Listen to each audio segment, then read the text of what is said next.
Hey everybody, just want to pop in and say this entire video was recorded from my Twitch stream.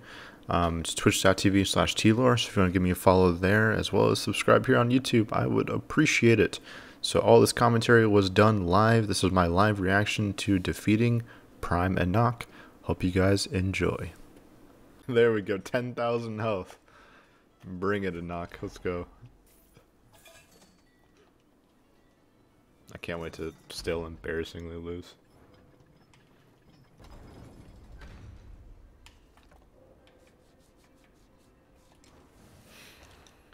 Alright.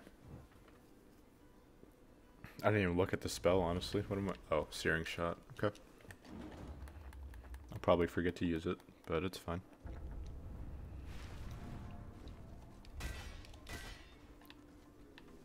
Okay, okay, okay.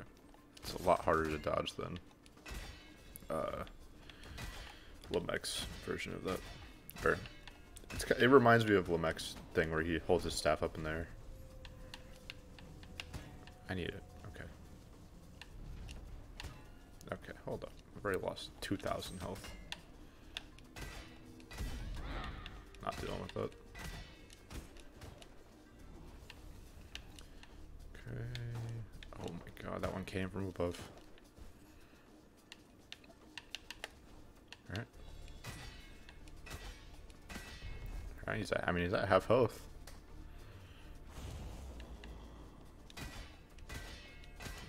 Yeah, the skill crit is really helping me here. The ground attack skill crit. Now, if he could just get a little closer to the ground, I'd appreciate it. That is such a intimidating. I love that attack. He just sends out all the void waves. It's so cool. Him trying to kill me aside. Oh, a little lag there. Hopefully that wasn't too bad. On your guys' end, anyways.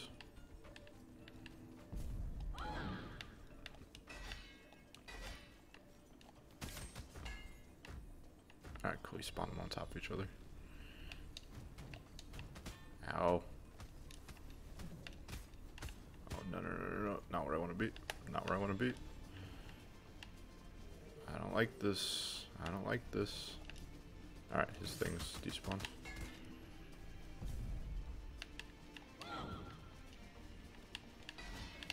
Ah. Die. Oh my god. Oh, okay, I thought I died. That scared me. I thought I died because of the flower. I would have been so mad if I died the flower again. Alright, alright. Is it gonna do it again? Yep, okay. Ouch. Oh, okay. That's fun. I gotta learn this thing's attack patterns again. Okay. Oh, every time he jumps, he spawns those? Hold on. That's a bit much. That's a bit much. Okay. That's a bit ridiculous, but... I feel like this is really encouraging you to use the bard. Because if you have the bard, then you're going to be spinking constantly anyways. That was bad on my part. Ouch.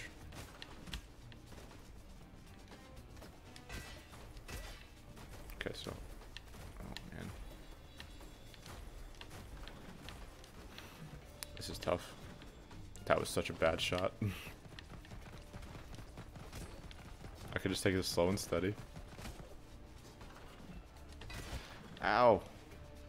I keep wanting to just hit him when he's about to land, but then he spawns another flower. Ah, come on. There's a tiny window there. I get scared every time I jump in it, though. There we go. Alright, alright. Staying alive. I'm like 2 hits from dying, I think. I risked it. We're good. We're good. Alright. Ah! Why do I keep doing that to myself? Oh no, this is a horrible place to be in. Okay. He's kind of low, I think. I didn't see how much health he had. I'm literally a hit away from dying though. Okay, he's at like a quarter health.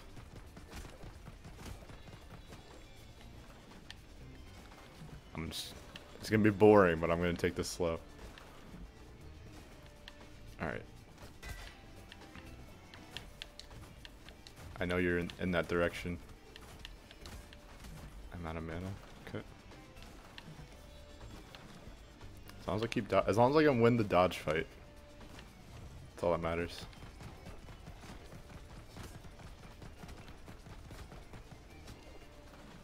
Oof. Okay. Getting used to dodging this part. Now's my time. Oh, I'm so scared of the potions though, because I'm a hit away from dying and they're AoE. I need to be a bit ballsier. That was very close actually. Hold on. I was gonna say I need to be a bit ballsier, but I almost killed myself just now. Alright, he's slowly getting there. Slowly. Oh, okay. Thought the coin was gonna get me. Come on. Oh, no, no, no! Oh my god. I thought I died. Oh my god, my heart.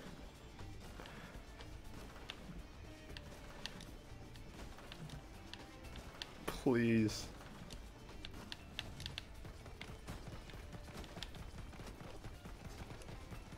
Oh my god. Second try?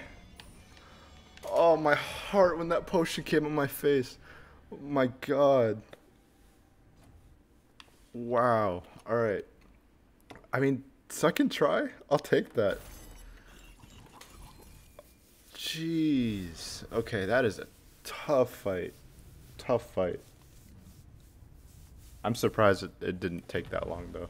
The Naman one took me so long yesterday. See what you gotta say, Nameless Knight.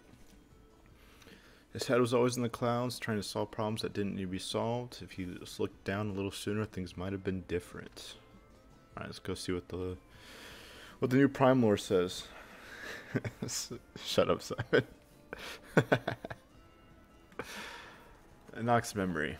Enoch crumpled this despicable letter in his hand. He was being reprimanded for not spreading a seed. Absolutely preposterous. Spreading a seed? Are we still talking about? Okay. He saw the letter for the charade it was, a formalized attempt to perpetuate a thoroughly detestable and toxic tradition, and he for one refused to acknowledge its legitimacy. Oh, so is it like arranged marriages? That's kind of what it sounds like. He understood that one of an estuary's primary duties was to keep the legacy growing. Oh, yeah, because all of the estuary's kids have to keep, like, having kids. That's right. The kingdom of Genesis had grown such that its population now rivaled that of the surface. This tradition now only served to just satisfy an estuary's carnal appetites and desire to subjugate. Interesting. He had made clear his disdain for this practice numerous times already, but his remonstrations were falling on deaf ears. Let the others carry on with their traditions, he thought. One true partner was more than enough for him. My heart too over here watching, sorry I stopped breathing for moments. Sorry, Lambo. Enoch's makeshift observatory hung precariously. I can't read tonight. Precariously off the eastern ramparts of the Stygian study. He instructed his assistant, High Scholar Murmur, to open the windows, while he carefully adjusted the lens of his telescope, taking in the breadth of the kingdom of Genesis. Enoch slowly panned across spires of Citadel Agartha, and beyond the burning bridges of Axis Mundi, to focus on the gatehouse leading to the Kerguelen Plateau. Within that gatehouse lay the giant void beast, and as entrance stood Estuary Enoch. After the rebellion, Lamech locked himself into his chambers and refused visitors. It was many months before Enoch could coax him outside, and many more before he could convince him to confront the void beast. But as he watched his brother stand before the giant doors, Enoch knew his efforts were for naught. For despite all his fury and bravado, he knew Lamech was a soldier. And slaying the void beast was in direct violation to Irad's orders. Man, they're bringing all the estuaries into this. Tubal's the only one that hasn't been talked about. As Lamech turned to leave, Enoch felt a wave of despair overtake him and lost his strength. High Scholar Murmur tried to steady his master, but Enoch could not hold himself and crumpled to the floor. The gravity of the situation was suffocating, but he was left with no choice. In order to save the villagers and Nama, Irad had to die. Ooh. A section of the black root finally fell to the floor, and Enoch slumped down next to it in exhaustion. His fingertips, now black and gnarled, hummed with a resonant pain as the poison seeped through his body. Oh, okay. Oh yeah, because he had the poison. Despite settled over him as his mind went over his recent failures, he failed to evacuate Nama and the villagers before the gates were sealed. He failed to cure the dragon and stop the eternal winter. Oh, yeah, because the dragon got sick, and then that's why the ash clouds showed up. He failed to convince Lamech to stand with him against Irad's orders. All he succeeded in doing was poisoning himself and High Scholar Murmur. But it was all due to this malignant growth weaving its way through the kingdom. Despair gave way to anger as Enoch grabbed his knife off the floor. He hacked away mercilessly at the black root, and with each strike his anger grew. His attacks became more and more vicious until all that was left was an impossibly knotted core. He stabbed at it until the tip of his blade broke. He took his axe and hammered to it, yet the shifting black morass refused to be compromised. With his anger redoubled, he grabbed at the knot with his gnarled hand, wishing to tear it out in frustration, but as his fingers made contact, he was shocked they made no purchase. They instead slid effortlessly within. In an instant, he felt his whole body drift away, and a white light exploded in his head. The new lore is good. Yeah, I really like Nama's lore.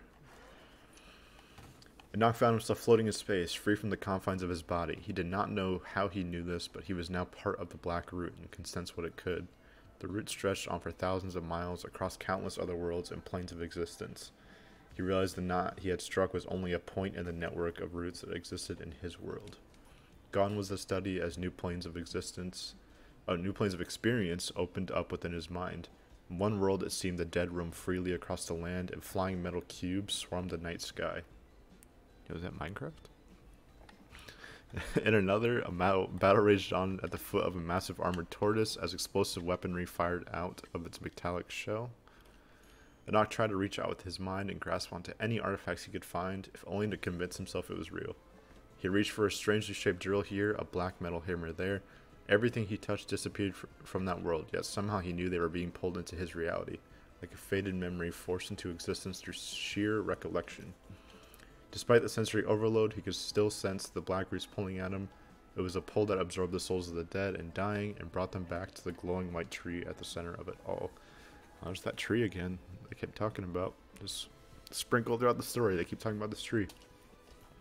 Countless different worlds, each with their own Stygian manifestation, feeding their own tree. Some trees were saplings, while others were so large their branches wrapped around the moon. But despite each tree being different from the next, he knew that they were one and the same.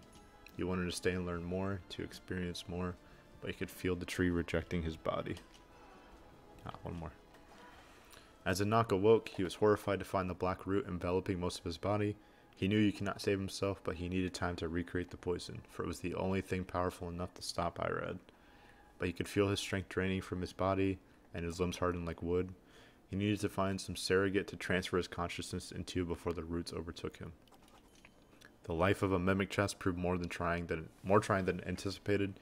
Transferring his soul into the new vessel bought him precious time, but without proper limbs, he was forced to use his former body as a puppet to perform the actual work needed. He also realized it would be impossible for him to infect Irad with the poison once he had concocted it. That duty would have to fall to someone else. There was no time to find a trustworthy candidate. He could feel the black root pulling at his mind. Soon he would be gone, and the rest would be left up to fate. Enoch scuttled into his makeshift observatory with his wooden puppet in tow. Behind him, the bridge that was once connected his chambers to the study's ramparts were now gone, displaced into another plane of existence. It was the last precaution necessary to safeguard the poison. Okay, that makes sense. Oh yeah, because the poison was supposed to be in the cloud room. He hoped the clues he left behind would be enough to find a worthy successor. He tried peering through his telescope one last time, but the ash clouds had become so dense, Nama's domain could no longer be seen. With a heart heavy with regret, he summoned his wooden body to his work desk and willed it to put pen to paper. Come to read my memories, have you? Don't be shy, I knew this day would come. Plus 5% damage versus who knows. Well, that was a really fun fight. can't believe we beat it. Hero Complex. I mean, I had 10,000 health, to be fair. Kind of was a little over prepared.